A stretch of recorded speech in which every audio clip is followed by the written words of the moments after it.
Não há nada mais precioso para um ser humano fazer do que adorar ao Senhor, seu Salvador. A gente faz muitas coisas ruins, fazemos também coisas boas, úteis e necessárias, mas aquilo que a gente faz em dedicação a louvar ao Senhor são as mais preciosas. Como escreveu aquele poeta, né?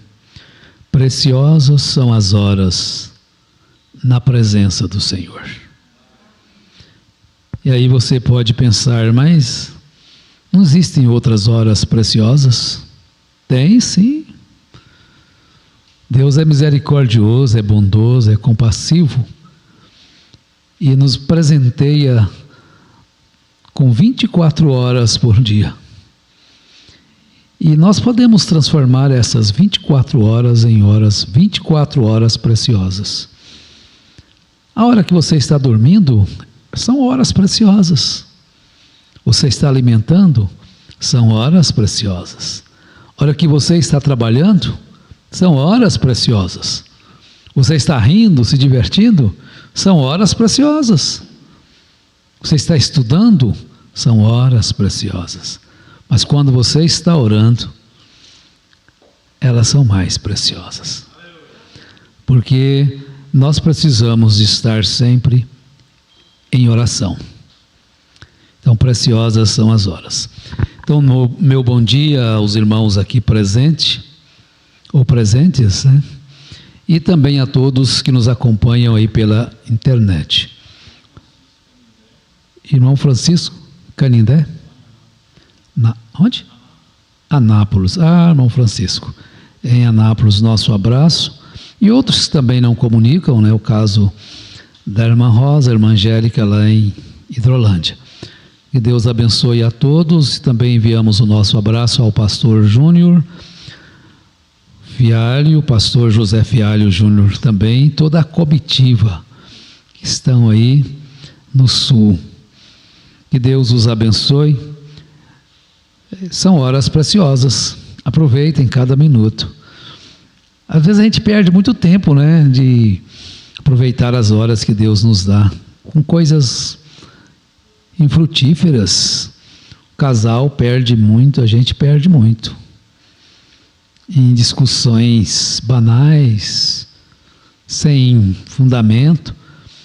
E engraçado é que as coisas, elas acontecem às vezes, como diz São Tiago sobre o palito de fósforo. A Bíblia não usa o termo, né, tempestade num copo de água, mas usa o fósforo, um pequeno fósforo, incendeia um grande bosque.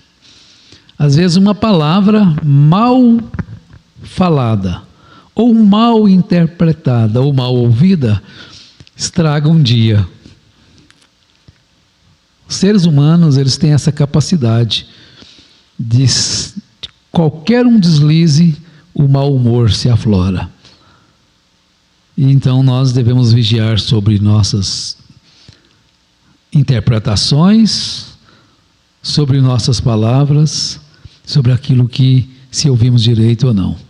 De vez em quando limpar o ouvido, né? Mas de cotonete não limpa, né? Empurra a cera para dentro, né?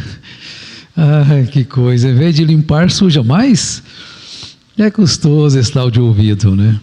Mas o pior de todos não é o ouvido, é a língua, né? Nós somos muito precipitados. Acho que já dei o bom dia para todo mundo. E gostei muito deste hino, eu gosto muito deste hino. E sobre a leitura da Bíblia, eu não gosto de corrigir ninguém. Eu tenho só uma filha e eu acho que às vezes que eu a corrigi, acho que eu corrigi errado, não sei. Deixa por conta da mãe, né? Mas acho que ela é bem instruída. Eu não gosto muito de chamar a atenção. Ali em Goiânia era um problema sério com os diáconos que ficavam brigando comigo, que não adiantava chamar a atenção das crianças que eu era o principal desordeiro. Eu falei, mas se vocês não quiserem problema, vocês vão para a terra de pé junto. a terra do pé junto. Eu era defensor dos baderneiros. E eu digo assim, acho que não tem nenhuma criança que já foi mais custosa do que eu. Coitadinha da minha mãe, meu Deus. Acho que ela sofreu demais comigo, né? Porque eu era bem custoso, viu? Era mais custoso que o meu Eliezer. Como o Eliezer também foi custoso, né? Mais ou menos. Mas acontece que eu era realmente custoso, eu entendo isso hoje. Mas a minha mãe nos criou, nós éramos 6, quando nosso pai morreu, a gente era tudo uma escadinha, né? Eu tinha 5 anos de idade, 5 para 6 anos, por aí. E então era uma escadinha, tinha um abaixo de mim, 2 acima e 2 meninas, gêmeas. A diferença de idade não era muito, né?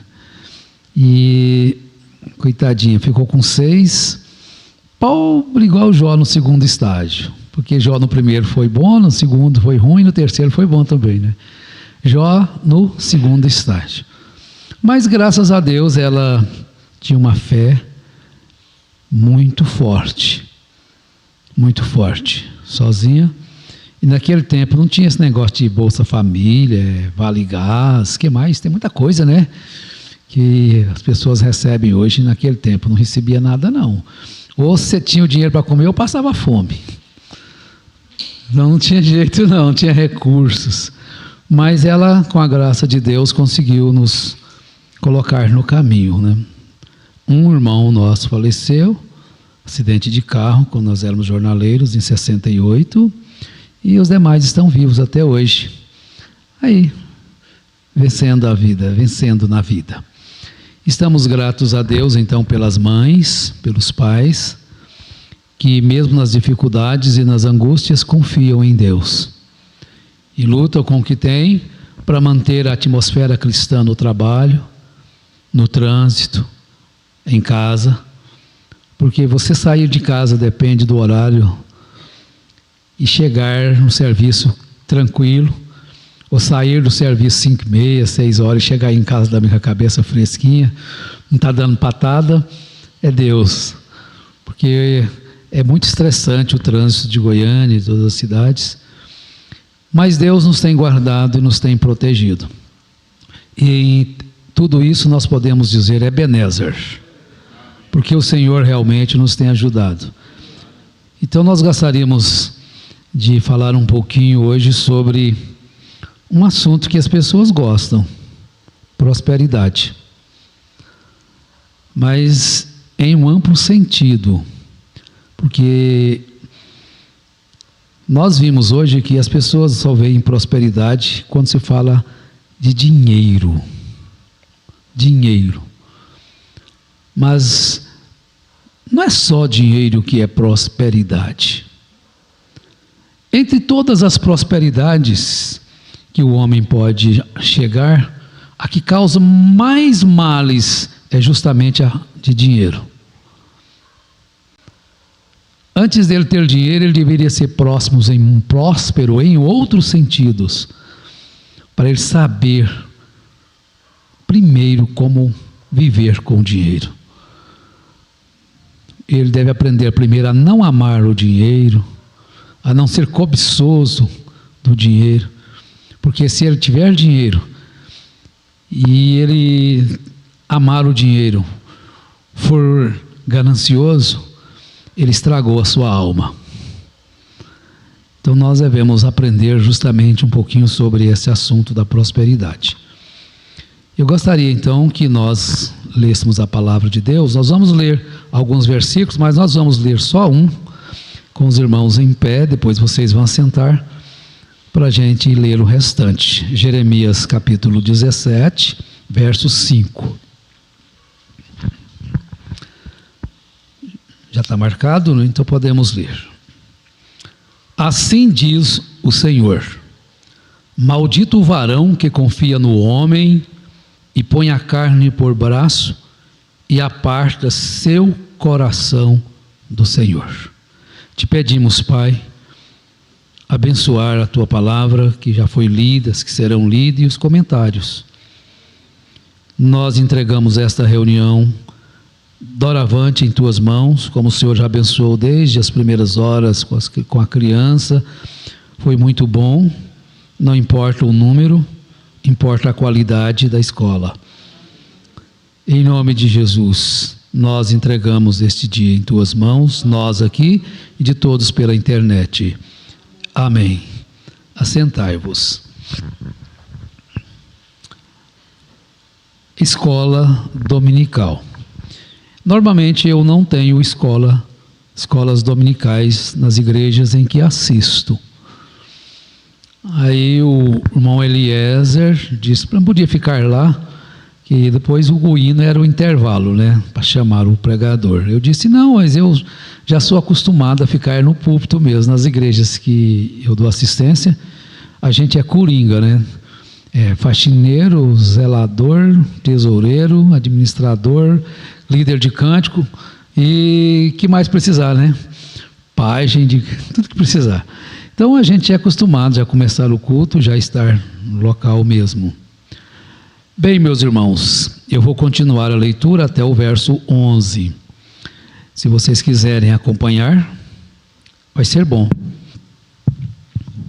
Então este homem que confia no homem e põe a carne por braço e aparta seu coração do Senhor, ele será como o arbusto do deserto e não verá quando vier o bem, mas morará nos lugares secos do deserto, em terra salitrosa e despovoada. Bendito o varão que confia no Senhor e cuja confiança é o Senhor, porque será como árvore plantada junto às águas e que junto à corrente estende suas raízes e não teme o calor, mas sua folhagem estará frondosa e no ano de sequidão não se inquietará, nem deixará de dar fruto. Enganoso é o coração mais do que todas as coisas, incurável. Quem poderá conhecê-lo? Eu, o Senhor, esquadrinho o coração e sondo os rins para dar a cada um segundo os seus caminhos, segundo o fruto de suas obras. Como a perdiz que choca o que não pôs, é o que injustamente amontoa riquezas. No meio de seus dias as deixará, e em seu fim se mostrará insensato. Bem, tem um salmo que combina com essa escritura aí. Alguém sabe qual é? Os irmãos sabem qual salmo que combina com essa escritura? Bendito o varão que confia no Senhor e cuja confiança é o Senhor, porque será como árvore plantada junto às águas. Salmo 1? É? Quem diz que é o Salmo 1? Deixa eu ver, quem concorda que é o Salmo 1? Pouca gente, né? Mas, Salmo 1. Vamos lá no Salmo 1, vamos ver se combina. Vocês já foram participar em sala de aula, né? Vocês sabem como que essas coisas acontecem, né? Uma aula. Salmo de número 1. Salmos é antes de Jeremias, viu, gente? Depois de Jó. Veja lá. Primeiro, o justo e os pecadores. Feliz é o varão que não anda no conselho dos ímpios, nem está no caminho dos pecadores. Na Bíblia de vocês deve estar, nem se assenta à roda dos escarnecedores, né? Essa Bíblia aqui é uma Bíblia espanhola, eu ganhei, e a Bíblia que eu uso, acho que ficou lá no Tabernáculo de Cristo, em Goiânia. Da última vez que eu fui lá, ela não chegou em casa, sabe? Eu não voltei lá para buscá-la. Estou usando esta aqui, ela é um pouco a versão diferente, mas o sentido é o mesmo. Nem na cadeira dos escarnecedores se assenta, mas na lei do Senhor está a seu prazer, e em sua lei medita dia e noite. Agora veja, será como a árvore plantada junto a correntes de águas, que dá seu fruto em seu tempo, e cuja folha não murcha, tudo o que faz prosperará. Agora não são assim os maus, que são como a poeira que arrebata o vento. Portanto, os maus não se erguerão no juízo, nem os pecadores na congregação dos justos. Porque o Senhor conhece o caminho dos justos, mas o caminho dos maus conduz à perdição. Então Deus conhece o seu caminho. Então nós frisemos um pouquinho no verso 11. Como a perdiz que choca o que não pôs, é o que injustamente amontoa riquezas, no meio de seus dias as deixará, e em seu fim se mostrará insensato. Então ele vai ajuntar as pessoas hoje, eles dizem assim: querem prosperar, não importa o meio. Mas isso não é uma pessoa justa. O justo importa sim o meio. Quer subir na vida? Mas importa o meio. Quer melhorar a sua situação financeira? Tudo bem, mas importa sim o meio. Os homens são produtos do meio, né? O cristão é produto da palavra. Há uma pequena diferença entre o justo e o injusto. Porque, como está escrito, toda a riqueza amontoada injustamente, São Tiago falou isto, no 5º capítulo: ai de vós ricos,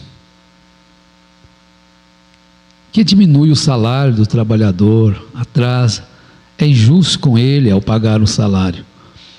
O mundo capitalista, de alguma forma, ele é injusto pelo sistema mundial.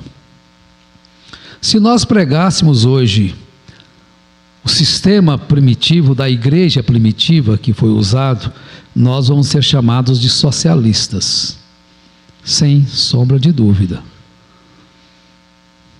Nós vamos ser socialistas, chamados, né? E nunca vamos ser chamados de cristãos, mas de socialistas. Porque em cada crise que existe financeira no mundo, os grandes ricos, os possuidores de riquezas, eles dobram, triplicam, quadruplicam as suas riquezas, enquanto os menos favorecidos perdem o poder de compra. É o mundo capitalista. Às vezes acontece que eles divergem seus meios de ganhar e suas coisas estão sempre em alta, porque eles têm como manter o estoque, né? O grande produtor hoje, agrícola, também faz o mesmo. Ele não tem que vender sua produção na baixa, ele tem lugar para guardar. O pequeno tem que vender o preço que pagam, porque ele não tem como guardar, ou vende barato ou perde. Então ele tem que vender para o grande capitalista. O grande tem seus armazéns, tem isso, não, vou deixar aqui, quando subir o preço, então eu vendo. Nós já vivenciamos isto demais, né? Teve um ministro no Brasil que era grande criador de gado, era assim. Queria comprar, então a arroba do boi baixava. Quando ele queria vender, a arroba do boi subia. Que engraçado, né? É a vida assim. Mas às vezes há muita injustiça entre os próprios cristãos. Eles se tornam às vezes um pouco, nesse sentido, desejosos de possuir muitos bens. Mas vamos aqui. E São Paulo nos diz na primeira carta a Timóteo, capítulo 6, verso 10, que o amor ao dinheiro é a raiz de todos os males. A gente vê isto em tudo o que os homens fazem. Quando não se envolve dinheiro, as pessoas são amigas umas das outras. Mas quando entra dinheiro na causa, aí a coisa fica difícil. Você vê como é a herança quando vai ser repartida. Aí separa os irmãos, aí briga para um lado, briga para o outro. Mas se o pai não tivesse nada, a mãe não deixasse nada, continuariam sendo irmãos. Mas quando se tem bens para repartir, meu Deus, que coisa. Aí não há mais um consenso. Tudo o que se faz é para passar o outro para trás. Bom, vamos ver agora sobre a prosperidade. Prosperidade. Tem dois, pode ser em dois sentidos. É o estado do que é ou se torna próspero. E também pode ser, no número 2, uma grande produção de alimentos.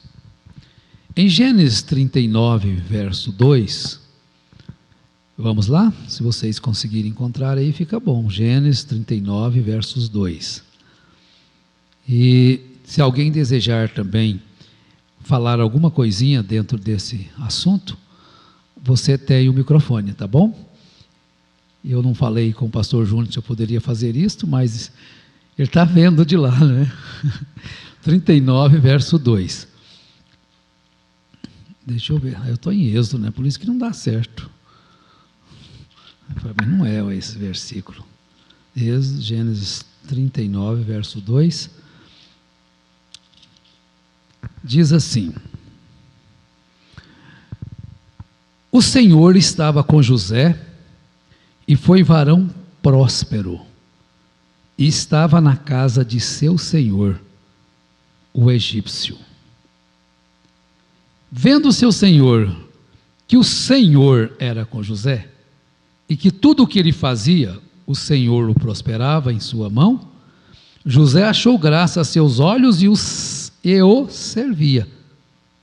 E o fez mordomo de sua casa e entregou em sua mão tudo o que tinha. Bom, José, Deus estava com José e foi um varão próspero. Agora, ele foi um próspero em benefício não de si mesmo. Ele era um varão próspero porque Deus estava com ele. Então ele foi próspero em benefício de todos aqueles que estavam ao seu redor. Porque até mesmo para salvar o seu pai, seus irmãos, para cumprir os seus sonhos, de que aqueles feixes, outros demais feixes, se curvariam para o céu, e que a lua, o sol e mais 11 estrelas se curvariam perante ele. Deus estava com ele. Vejam bem como é um homem próspero, uma mulher próspera. Você vai trabalhar numa empresa, com esse Espírito do Senhor em você. Você não vai estar ali para tentar tomar a empresa de ninguém, passar a outra pessoa e tomar os bens que ele tem, mas você, se for nesse espírito que José tinha, aquela empresa se tornará próspera por causa de você. Próspera não é a empresa, próspero é o servo de Deus, que é amado por Deus, que teme a Deus e que não ama o dinheiro. Ele não quer para si, ele quer para a comodidade, para a comunidade. Então José tinha o Senhor no seu coração, era um varão próspero. Então nós devemos buscar esse espírito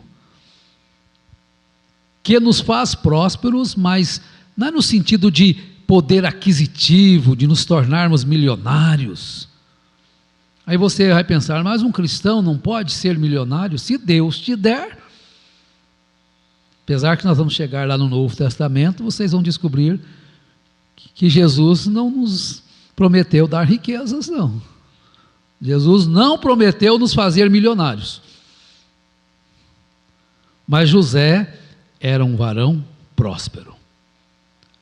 Próspero, nesse sentido, é uma bênção. Então, no seu governo, quando ele foi o governador do Egito, então houve abundância, houve fartura. Então o Egito não morreu com a fome. As demais nações ao redor puderam usufruir da sabedoria, da prosperidade que aquele varão José trouxe ao mundo de então. Jesus vai trazer a prosperidade ao mundo. Não precisa de ter medo, né, de passar fome. Não precisa ter medo de ficar na miséria a ponto de não ter o que comer. Em quem que nós confiamos? Você não confia em Jesus Cristo? Porque então Jesus nos diz, não precisamos de andar ansiosos, ociosos pelo dia do amanhã, pelo que havemos de comer, pelo que havemos de beber, pelo que havemos de vestir. José não era preocupado, Faraó era. Porque ele tinha uma âncora, meus irmãos. Olha o que você precisa de crescer mesmo, ser próspero. É em ter esta âncora dentro de você, vai segurando. O bem mais precioso que o homem pode ter é uma segurança de que seus passos são ordenados pelo Senhor. Então, se ele subir uma montanha, ele vai confiante. Se ele descer num vale, ele vai confiante. Se ele tiver que atravessar um rio, ele vai confiante. Não importa. Não importa onde for, seguirei meu Senhor. Ele cuida de você. Deus cuida de mim. Você pode dizer, Deus cuida de mim. Deus cuida do seu casamento, Deus cuida do seu trabalho, Deus cuida da sua saúde. A única coisa que Deus quer é que nós lancemos sobre Ele todas as nossas ansiedades, como diz São Pedro, porque Ele cuida de nós. Ele cuida. E Deus ama que nós confiemos nele. Bem, prosperidade significa só riquezas? Bem, muitas pessoas podem considerar que seja, que ser próspero é acumular riquezas e bens materiais. Nós somos levados a esta ideia de fortunas, mas prosperidade também engloba outras coisas, como por exemplo, bem-estar, saúde, vitalidade, energia, disposição. Então seria os fatores do bem-estar. Não é isso? Como você pode estar bem se a sua saúde vai mal?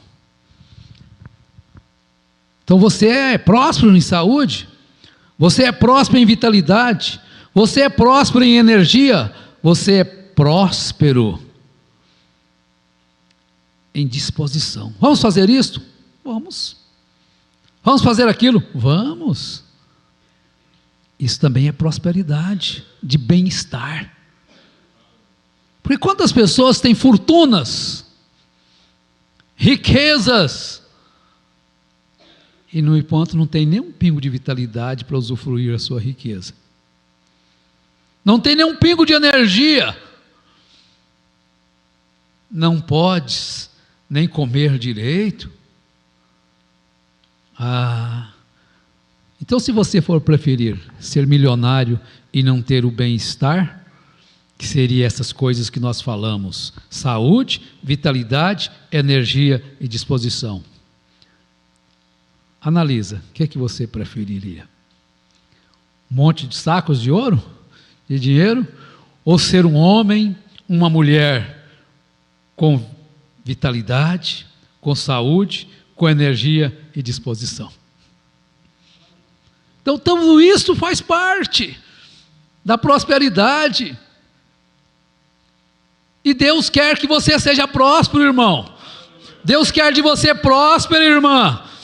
Vocês tenham saúde, tenha vitalidade, tenha disposição, tenha energia, tenha sono para deitar, dormir, acordar sorridente. Que Deus nos dê isso, porque isso é superior a dinheiro. Isso é coisa que o dinheiro não poderá comprar. Muito bem. Deixa eu pegar uma outra escritura. Não, deixa eu concluir essa aqui. Bom, depois do bem-estar, temos também o bem viver. Bem viver. Tem pessoas que vivem 70, 80, 90 anos e nunca soube viver. Até 100 e não soube viver. Alguém me perguntou uma vez: você aproveita a vida? Eu respondi: sim, aproveito. Aí a Rosa, que está me ouvindo, falou assim: que coisa, você não aproveita a vida, é coisa nenhuma. Eu falei, meu Deus, eu estou achando que aproveito, não aproveito nada. Mas como é que você falou para ela que você aproveita a vida? Você não sabe o que é aproveitar a vida. Eu falei, pá, eu não estou sabendo nem viver, irmão Pedro Simão. Nem viver eu não estou sabendo, irmão Nilton. Você sabe viver? Pensa um pouquinho, você sabe viver, irmão? Não é muito fácil saber viver. Depois eu fui fazer a conclusão, depois eu fui pensar, analisar, eu falei, sabe, Rosa, você está mais do que certa. Eu acho que eu não vivi nada, fiquei velho sem viver. Nada daquilo que Deus poderia, que eu poderia, era lícito para mim desfrutar. Eu não vivi. Falei, você não vive coisa nenhuma.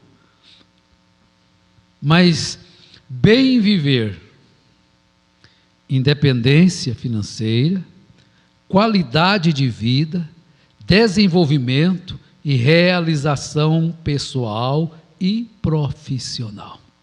Puxa, tem muitos itens aqui nesse bem viver. Você quer ser próspero num bem viver? Eu vou repetir os itens. Independência financeira é o sonho de todos. Mas qual que seria o nível da independência financeira? Ter R$1 milhão? Você necessita de um carro de R$200 mil para você ir e vir? Você necessita de um carro de R$50 mil para você ir e vir? Você não é um viajante. Agora, se você pode ter um carro de R$200 mil sem desperdiçar sua vida, sem reclamar depois do preço do IPVA, do seguro, disso, daquilo, da manutenção, tudo bem. Você tem, Deus te deu essa independência financeira para ter esse carro? Não tem problema. O que acontece é que essa independência financeira, às vezes, como diziam os mais antigos, é como minha mãe, as pessoas, você colocou o chapéu aonde a mão não. Então chegou na hora de pagar o PVA, nossa, o governo está metendo a faca. Vai meter a faca mesmo, você tem, ele gosta de dinheiro, uai. Ele ama dinheiro, ele não só gosta, ele ama. É direito dele, ele vai chegar a faca mesmo. Você tem dinheiro para comprar um carro de 200, 300, 500 mil? Tá, você vai pagar muito mesmo. Você vai pagar o IPVA lá em cima. As seguradoras também, mas se você tem um carro de 200 mil, você quer que eu fazer um seguro para você de 2 mil? O seguro tem que ser 20, uai. Oh, mas que é isso? Mas então, essa independência financeira, preciosos irmãos, era de acordo com aquilo que Deus te deu. Aonde se vai com um carro de 200, se vai com um carro de 10. É um Unozinho, vai, irmão. Vai. Não, vai bem. Se você estiver nessa questão aqui de bem viver, não importa. A questão está que nós estamos sempre olhando o que o outro tem. Ah, claro, eu vou num Uno daqui lá para Pará, lá para Marabá, onde for, não tem nada aí. É claro que eu vou chegar mais cansadinho, né? Mas em compensação também eu chego mais animado, né? Você está muito confortável? Tudo bem. Mas aí você pode ir de ônibus, que é bem confortável. Deita e dorme, não tem nenhuma preocupação. Chega na hora de comer, o motorista sabe o lugar certinho de parar para você encher a barriguinha. Está vendo? Essa independência financeira que tem estragado muito o bem viver das pessoas. Nós estamos à caça de boa vida. Boa vida não é bem viver. Boa vida que se relaciona é ter aquilo desnecessário. Mas se você tem tudo necessário, porque você pode vestir uma roupa de 10 mil reais, alguém me falou que tem camisa que custa 5 mil reais, uma camisa. Eu falei, quê? Não é possível, não acredito. Tem. Eu falei, não pode. Camisa de 5 mil reais? Tem. Vocês acreditam? Pois é, mas quem me falou, sabe o que está falando, ele já mexeu com roupas. Nossa, 5 mil reais eu compro um avião de plástico, né? Mas, meu Deus, bem viver, independência financeira, meu irmão. Tem um outro ditado que vocês mais novos não sabem, eu sou mais velho, então eu posso falar, né? Eu sou velho também, talvez eu sou quase um dos mais velhos aqui, não sei, tem um pouco mais velho que eu aqui. Mas você avança na lua pensando que é queijo. Vence na lua. Eu falei uma vez para uma pessoa que veio reclamar para mim sobre esses valores de carro. Aí eu tenho que pagar a prestação do carro, eu tenho que pagar a seguro, eu tenho que pagar... Eu falei, mas... Você quer comprar um carro à prestação e não quer pagar a prestação? Você não sabia que tinha que pagar? É claro que tinha, você tem que pensar antes. Pessoa, aí você não pensou para casar, e agora? Ixi, eu deixei para pensar depois que eu casei. Tem uma questão, que eu vou parar aqui do assunto, a questão de casamento. Eu tenho uma análise que eu faço de casamento. Vocês, meninas novas. Eu não concordo hoje, na atual era que vivemos, porque é diferente de 50 anos atrás, gente. É diferente de quando eu casei, do que quando vocês que vão casar, daqui 1 ano, 2 anos, 3 anos. Há 42 anos atrás era diferente. E nós estávamos esperando Jesus voltar em 77, né? Tinha que casar rápido, né? Tem mais isto, que vocês... Então, ia voltar. Eu conheço o irmão que casou às pressas em 76, Jesus voltou em 77. Eu tenho que casar. Não deu nem para tempo de pensar se é essa, se não. Não, nós vamos pensar 1 ano junto mesmo. Qualquer jeito serve. Quando chegar a luta, nós já fomos transformados. Mas eu estou brincando um pouquinho, né? Mas era assim mesmo, gente. Eu estou brincando porque foi desse jeito. Vocês, a irmã Sueli viveu isso também, né? Tem que ser assim, nós vamos ter que casar. E vocês pensam que a gente não acreditava? Você pode pegar que não tem pessoas daquela época formados. Não tem ninguém formado. Então vocês podem formar, podem estudar. Mas nós não estudamos, todo mundo saiu da escola. A gente já estava entrando na faculdade, não vai dar tempo para mais nada. Então, para fazer o quê? Estudar para quê? Daqui 2 anos Jesus está voltando. Então nós sofremos essa consequência, né? Foi bom, passou, foi bom, né? Nós consagramos mais, foi bom, é ótimo. Só que agora é um outro tempo. Então, a minha matemática para o casamento hoje, não estou dizendo que é minha doutrina, hein, gente? Essa semana eu errei na matemática, e eu não costumo errar em matemática, só que eu errei a operação. Falando sobre o dízimo, a gente falou sobre 1/5 do dízimo. Quando você ia resgatar aquele animal, você tinha que pagar 1/5 a mais do valor dele. Só que em vez de eu dividir, eu multipliquei. Eu multipliquei, em vez de dividir 100 por 5, eu multipliquei 100 por 5. Aí seria 500, mas na verdade era 20. Divide, né? 1/5 você divide o todo em 5, daria 20, então seria 120. E eu joguei 500. A irmã falou, ufa, mas o juro de Deus é alto, hein? 500%. Vai 5 vezes mais, né? Mas acho que vou seguir no próximo aqui. Então já falamos sobre essa independência financeira. Por quê? A qualidade de vida. Ou não, eu estou na minha matemática. Então você analisa assim, Quantos anos dura a infância? Quem sabe aí? Quantos anos dura a infância?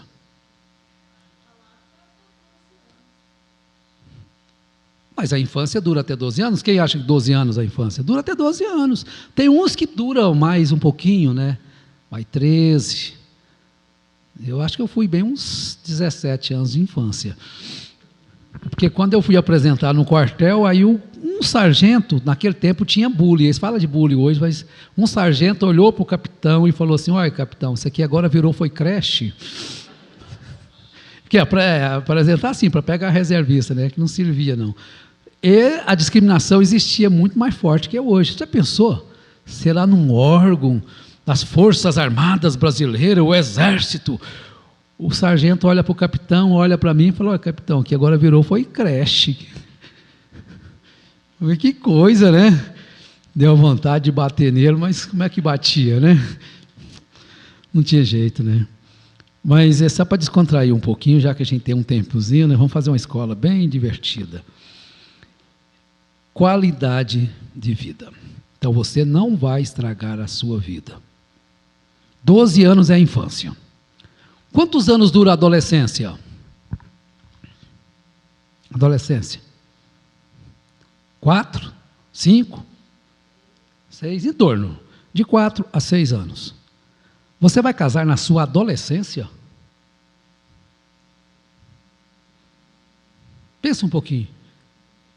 Por que você não vive a sua adolescência? Aproveita a sua adolescência. Estuda. Leia a Bíblia. Passeie. Ah, mas minha mãe não deixa passear, meu pai não deixa passear. Mas hoje não é. Antigamente não deixava mesmo, não. Antigamente as filhas não poderiam sair de casa para banda nenhuma sozinha. Podia? Quem é os mais velhos aqui? Não saía, não. Então, tem umas que casavam para poder sair debaixo do capricho do pai e da mãe. Aí caía no capricho do marido. Ele não tinha chance para viver, gente. Era o sistema. Era o sistema. Agora você saiu do sistema.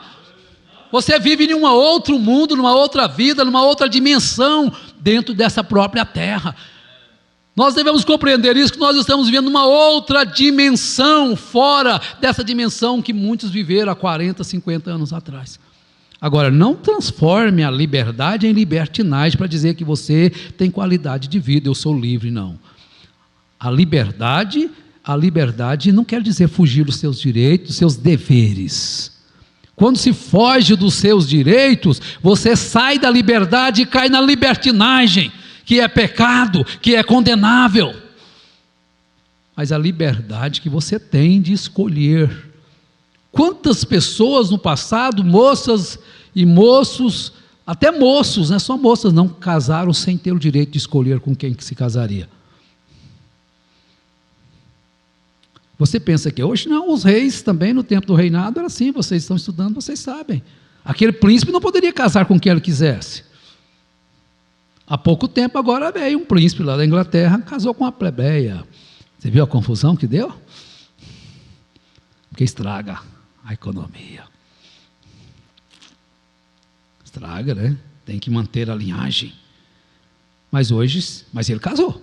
Quer nem saber se eu posso ou não posso. Quem manda em mim sou eu sou príncipe, mas quem manda em mim sou eu. Aí.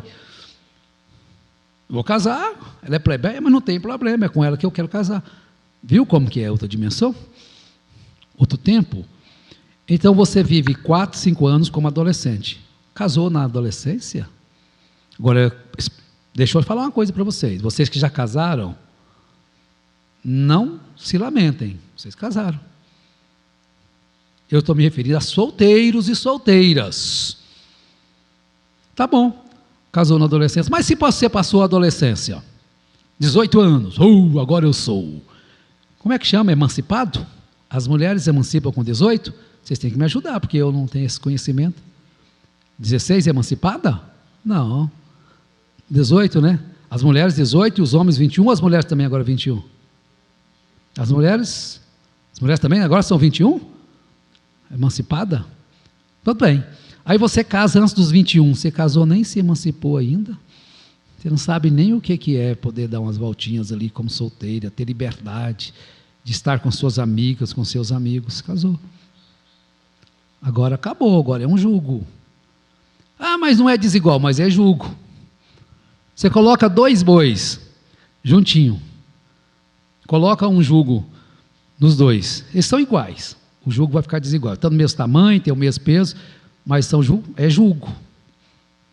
É jugo, estão amarrados no outro. Não adianta ele querer ir para lá, o outro puxa para cá, quer para cá, o outro puxa para lá. É jugo. O casamento é um jugo. Não importa se é desigual ou igual. Agora, quando é desigual, aí a coisa piora, né? Aí coloca um jugo aqui, Tiago não está aqui, né? Geas Vaz não está aqui. Já pensou? Colocar um jugo, um Tiago Vaz e eu. Aí fica... Aí é o jugo desigual, a altura dele lá, põe um jugo no pescoço dele e aquele mesmo jugo vem, desce um cangote assim e põe no meu, aí vai ficar andando assim, né? Ou ele me levanta ou eu derrubo ele, né? O peso vai tudo para mim, ué. Claro, ele fica tranquilo. Você já carregou o peso, você, uma pessoa mais alta e uma mais baixa? Todo mundo já teve essa experiência, não já? É desigual, aí já é um jugo desigual, mas mesmo se for igual, é jugo. Então você não aproveitou você saiu da sua infância, saiu da sua adolescência, a hora que chega na mocidade, ao jugo. Calma. Não desespere para se casar. Aproveite a sua vida no tempo certo, na hora certa, Deus te dá aquilo que você precisa. Deus dá. Você tem que confiar, gente. Nós temos que aprender a confiar plenamente em Deus, totalmente em Deus. Então você canta: Deus resolve os meus problemas. Deus resolve os meus problemas, na terra, no céu. Ele sempre resolve. Mas nós cantamos e na hora de nós pormos em prática, reconhecer e colocar as nossas vidas, ó Deus, eu coloco a minha vida por completo em tuas mãos, cuida de mim. Aí a gente deixa o coração falar mais alto do que o que nós devemos analisar. Na hora certa, no tempo certo, o marido certo, a esposa certa. Vai ser bom. Então, seguindo, eu parei aqui, agora a próxima. Qualidade de vida. Desenvolvimento. Realização pessoal e profissional. Porque se pensa pouco nessa realização pessoal. Porque nós somos levados pelas pessoas. Se nós não tivermos isto aqui, olha, essa qualidade de vida, nós vamos ser levados pelas pessoas, vamos fazer o que as pessoas querem. Às vezes você quer fazer um curso, as pessoas tiram você e levam você a fazer o que elas querem, e não o que você quer. Lá na frente você encosta aqui, vou fazer o que eu quero. Por que não fazer o que você quer agora? Pronto. Então você tem que pensar nisso, a realização pessoal e profissional. Vamos para o item C. E bem-querer. Esse bem-querer vai englobar família, amigos, contribuição à sociedade. Agora aqui fica a parte natural dessa prosperidade. Família. Chegou o tempo certinho? Você pode fazer a sua família ser próspera. Mas como? Lá ninguém se entende. Você acha que o Potifar gostava de José?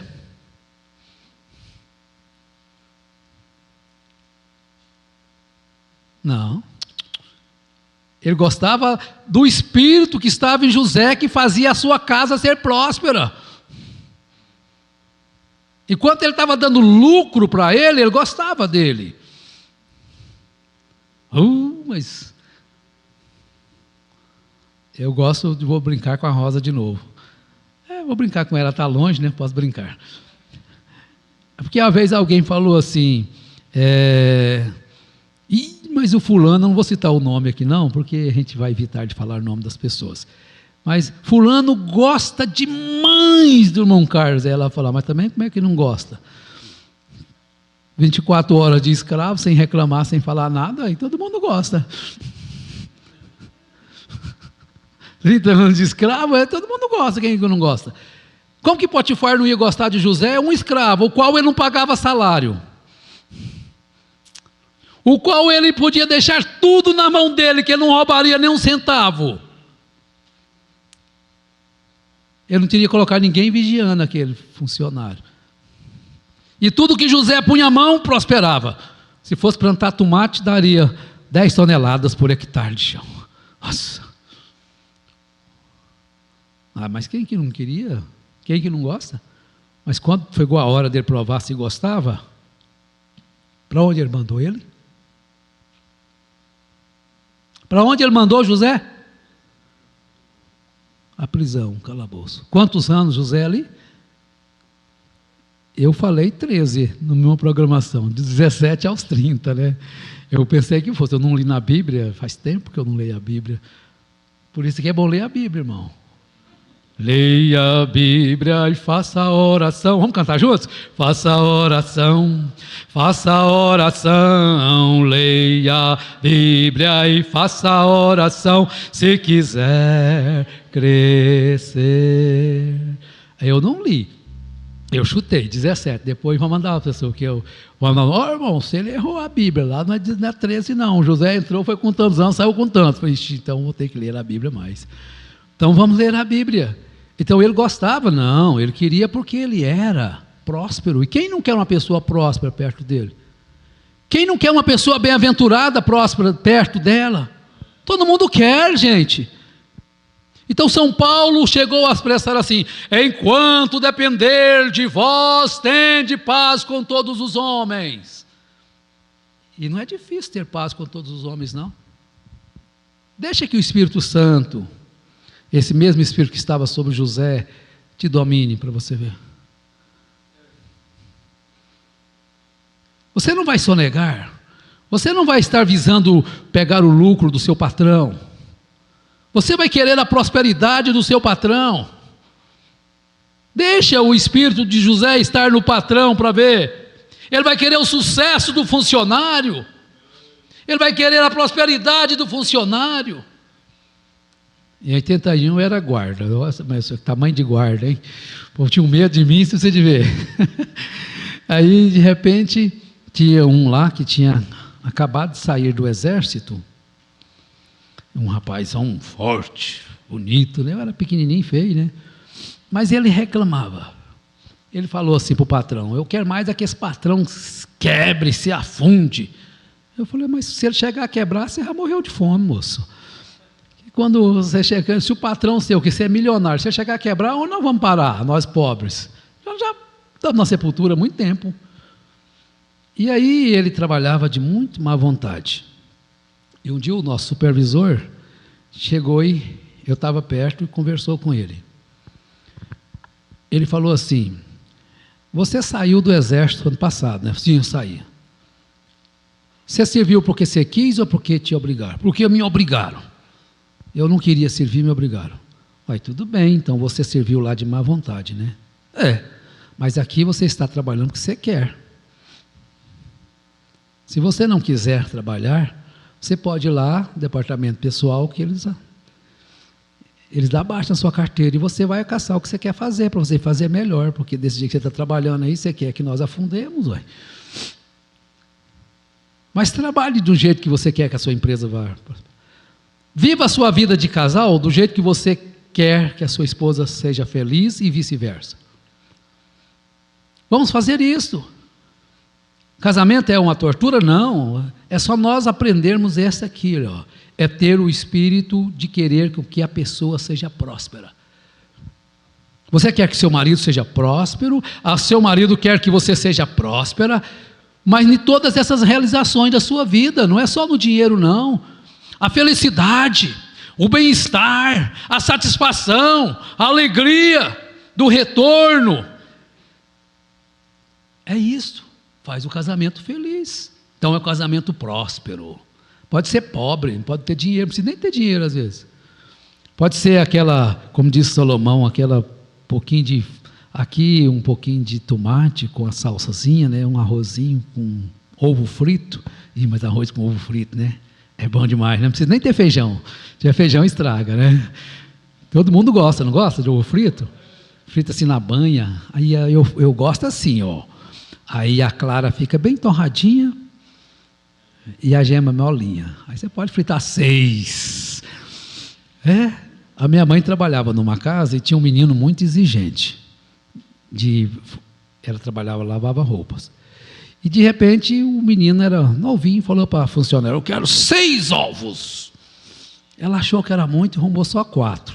Ele pegou e jogou lá. Eu falei 6, 4 eu não como. Ufa! Era um menino meio exigente, né? E eu me lembro também, vou contar mais uma história da minha vida. Está de tempo? Está na hora de parar? Minha mãe trabalhava numa casa no setor Coimbra, lavando roupas, e ela arrumou um serviço lá para mim de doméstico. Olha só, minha mãe não tinha juízo não, gente, fala brincadeira. Aí, o meu serviço é serviço doméstico, tá bom. E eu trabalhava lá, fazia tudo de casa, né? Por isso que eu aprendi, lavar vasilha, fazia tudo de casa, não se preocupa não.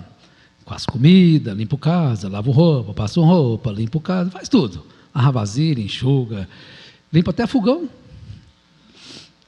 Tudo bem. E eu trabalhava ali, e foi uma época que saiu um filme aí chamado Independência ou Morte. Época de 7 de setembro, quando esse ator Tarcísio Meira, morreu agora velhinho, né? E é um exemplo também de casamento, aquele casal de artista. Eu nunca vi, né? Um casal, se casaram novinhos, acho que eles morreu agora, quase 50 anos, mais de 50 anos de casar, mais de 50 anos de casados juntos. Artista? É difícil demais, né? E ia ter esse filme, Independência ou Morte. Aí a patroa falou assim, ó, você vem arrumadinho, que amanhã nós vamos lá, vou te levar você para assistir o filme. Arrumadinho que jeito? Só tinha 2 roupas mesmo, mas eu vesti a outra, né? E quando eu cheguei lá, aí você pensa que eles gostam de vocês? Não gostam não. Aí ela falou assim, olha, você não vai poder ir não. Veio fulano aí no carro, não vai te caber. Pronto. Aí eu desmontei, né? Era menino. Aí eu desmontei, eu nunca mais voltei lá, nem para receber o salário que eu tinha, os dias que eu trabalhei. Aí eu passo lá hoje na porta da casa, eu sei onde é, setor Coimbra. Falei, você está me devendo, mas a culpa não é sua, não. É porque eu não vim para receber, né? Nunca voltei para receber. Eles não gostam da gente. Eles gostam do seu serviço, né? Mas aí eu não fui assistir o filme, e até hoje eu não assisti ele ainda. Qualquer dia desse eu vou ver se ele ainda tem aí, e vou assistir ele, para matar a saudade, né? É Independência ou Morte. É sobre a independência do Brasil. Eu não sei se é bom ou se é ruim, não vai assistir não, porque eu não assisti. Então vocês não façam. Teve uma época que eu passei a usar nos companheirismos, vocês sabem, em Goiânia, os companheirismos, e usava imagens de filmes. Fiz muito trabalho. E as pessoas achavam que eu assistia aqueles filmes. Eu não assistia. Eu queria uma cena, primeiro era o pastor Isaías, que fazia o trabalho, falava, pega o filme tal, assim, que lá tem a cena que eu quero, assim, assim. E aí tinha aquela cena, e ele ia lá, pegava, eu nunca fui na locadora, não tinha ido na locadora pegar o filme, eles iam pegar, só falavam o nome do filme, sem eu assistir, mas lá tinha, eu olhava pelo título e falava, lá tem. E tudo tinha. E uma vez uma irmã me perguntou o nome daquele filme, que teve aquela cena que a gente passou. E eu nunca tinha passado o nome, nem passaria o nome para ninguém de filme nenhum. E dessa vez eu fui engodado e passei. Está vendo? Eu não tinha assistido o filme, passei o nome. Aí eu falei, meu Deus, o que eu fiz? E se tiver uma coisa naquele filme que não presta? Aí eu vou ter que assistir. Mas assistir para quê? A irmã, não sei nem quem é ela mais. Se não adivinha que eu peguei o filme, assisti e realmente tinha cenas horríveis no filme. Falei, meu Deus, olha, a gente erra, a gente é engodado pelas pessoas e faz o que não devia fazer. Eu tinha uma inspiração e aquilo fazia, as pessoas não acreditavam que eu não assistia o filme. Eu não assistia. Mas agora vamos ver um pouquinho da prosperidade, que é mais excelente. Estamos caminhando para o final. A prosperidade espiritual é possuir uma fé em algo maior ou crescer frente a valores em uma constante evolução. Colossenses capítulo 1, verso 10. Vamos ver o que o apóstolo São Paulo nos diz sobre esse crescimento na fé. Onde é que você está, Colossenses, que eu não te acho?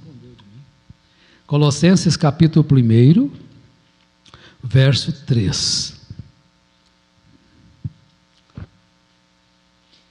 Paulo pede que Deus lhe conceda sabedoria espiritual. Damos graças.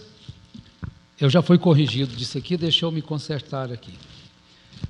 A gente emociona um pouquinho, né? E quase chora.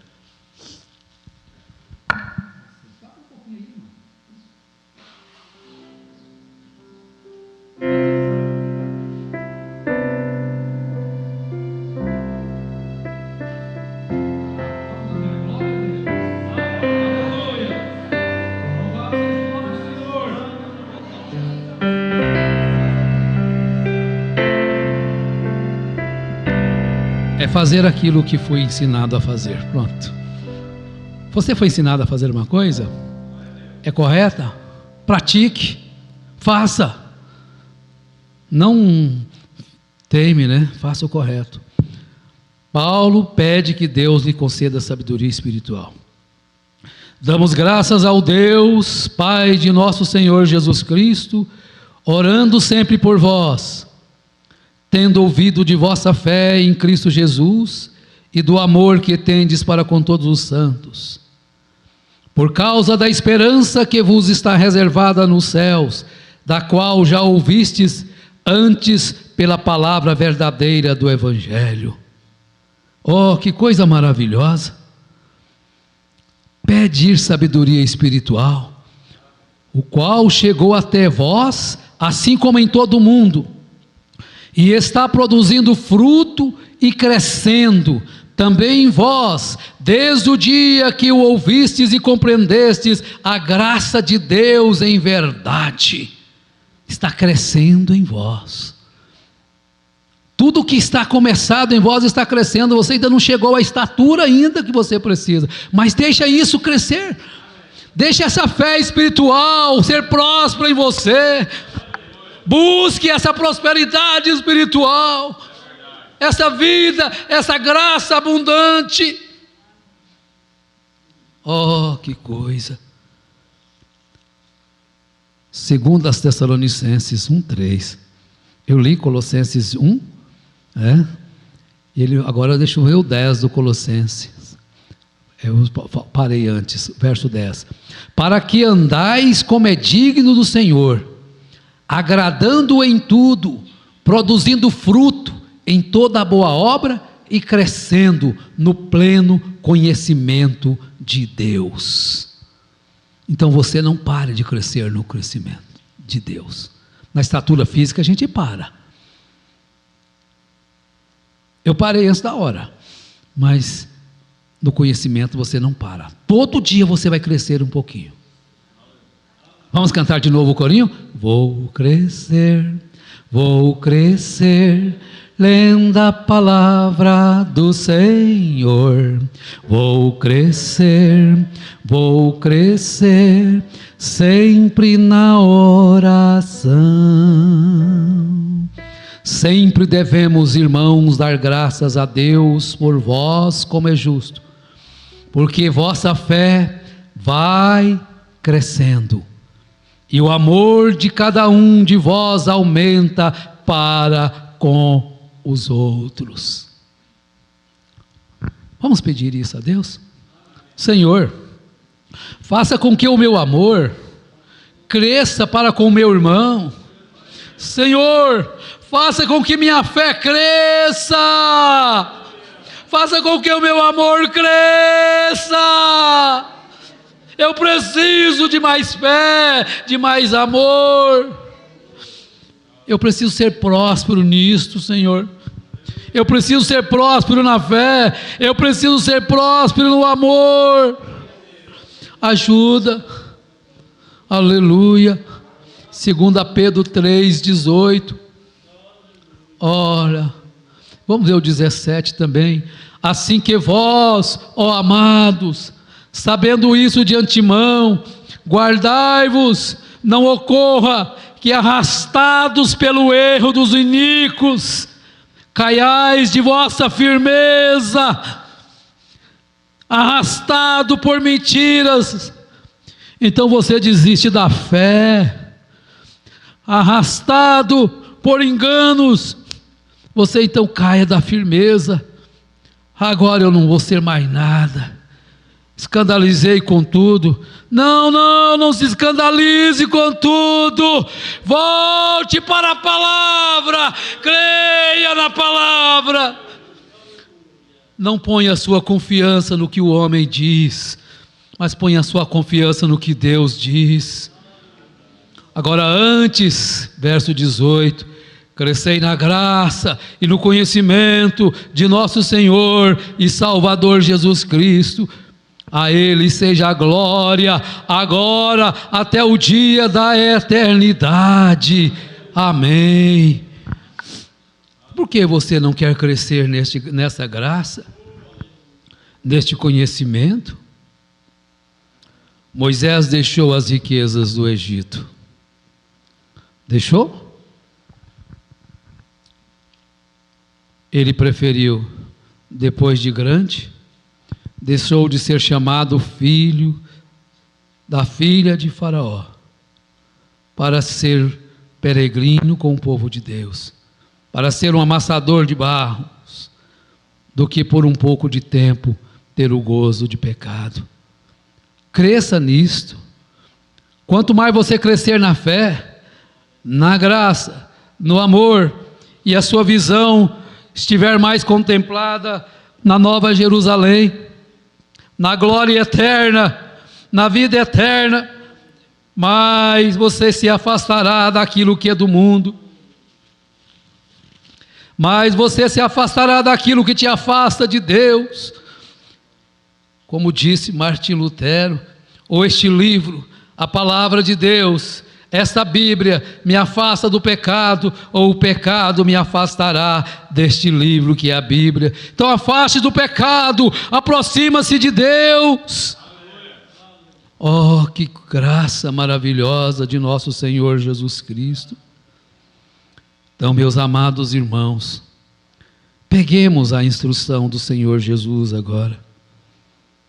São Lucas 18, 24, 25, ele diz: porque como relâmpago, eu estou no 17, no 18, 17, 5, né? 17, 5. Disseram os apóstolos ao Senhor: aumenta-nos a fé. Então o Senhor disse: se tiverdes fé como um grão de mostarda, poderias dizer a esta moreira: arranca-te e planta-te no mar, e vos obedeceria.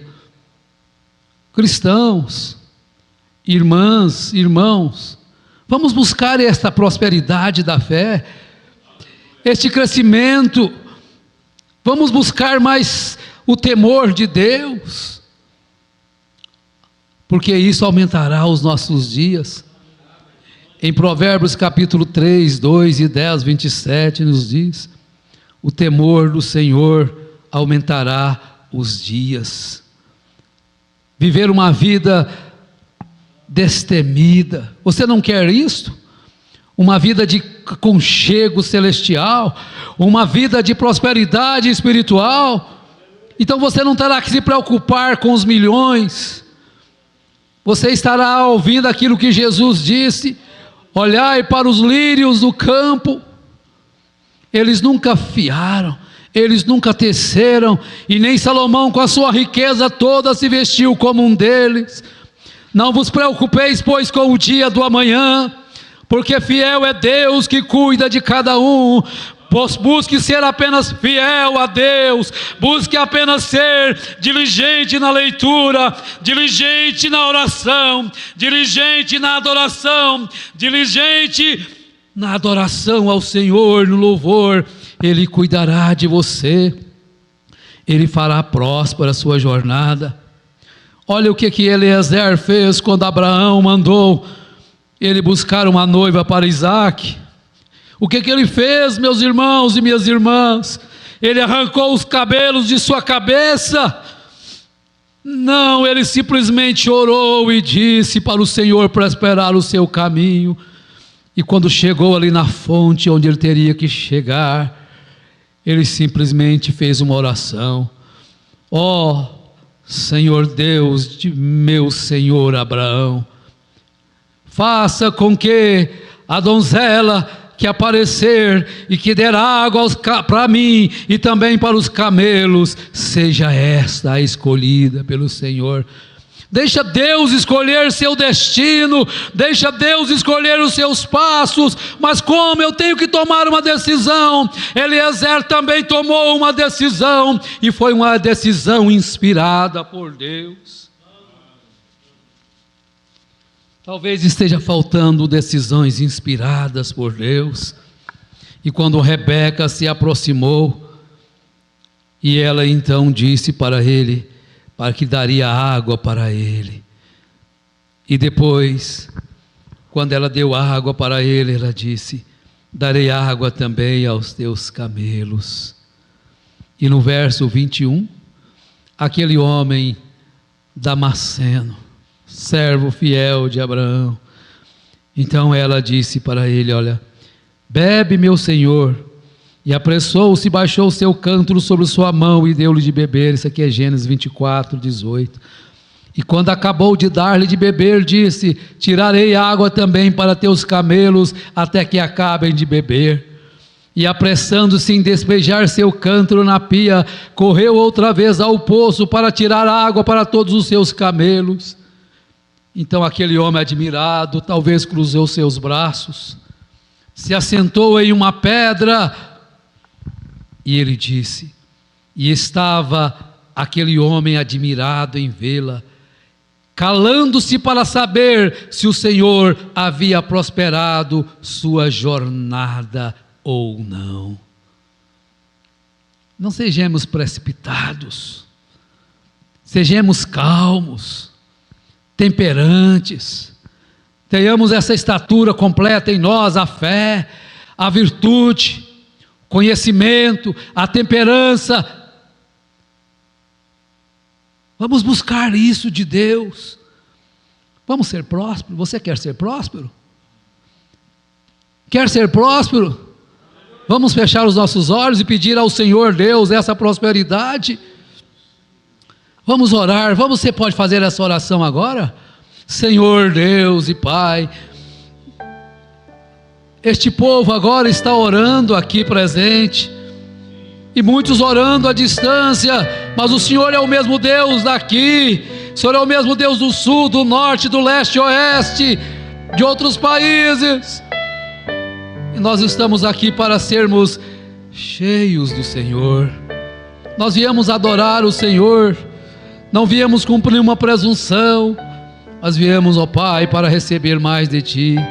E nós estamos te pedindo agora, não a prosperidade que vai nos afastar do Senhor, não a prosperidade que vai levar-nos a tornarmos arrogantes, presunçosos, estúpidos, nervosos, superiores, pensar que somos superiores aos outros, mas não, Senhor, a prosperidade que nos fala amar mais uns aos outros, ter mais fé na Tua palavra, confiar mais no Senhor, em nome de Jesus Cristo, ó Pai. Ajuda essas irmãs, esses irmãos em todo o Brasil, em todo o mundo. Nós precisamos de ser prósperos, queremos essa prosperidade. Você quer essa prosperidade? Diz glória a Deus, diz aleluia, que o Senhor te dê, que o Senhor te conceda essa sabedoria, este temor, esta fé sobrenatural, em nome de Jesus Cristo. Deus os abençoe, aqui em toda parte, em nome de Jesus Cristo. Amém.